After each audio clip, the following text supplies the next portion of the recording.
It's looking more and more likely that we are going to have a weak La Nina this winter. What does that mean, and how could that impact Colorado's winter weather? I broke down the numbers. In fact, I spent a ton of time looking at the numbers. So here's generally what to expect. First of all, La Nina, what that means, cooler than average sea surface temperatures in the Central Pacific. The Central Pacific Ocean, it's huge, right? The Pacific Ocean, by far the largest body of water in the world, has a domino effect of weather across the rest of the globe.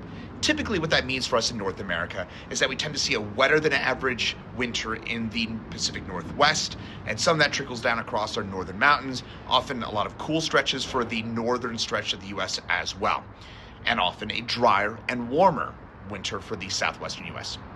However, I ran a lot of numbers. I did a lot of nerdy number digging over the last little while. So I looked back over the last 6-week La Ninas, and there is a distinct trend in terms of what that means for Colorado's winters.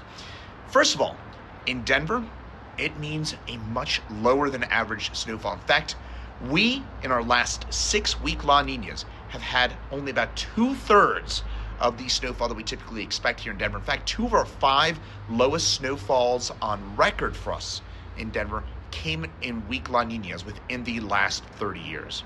So, in Denver, if you're a snow lover, you do not like the fact that there is a weak La Nina. In the mountains, though, there's actually a trend the other way, and actually kind of bucks the conventional theory around La Ninas that it brings more active weather to our northern mountains. Our northern mountains, about average. Our southern mountains, though, we've actually had some really notably active winters in weak La Ninas.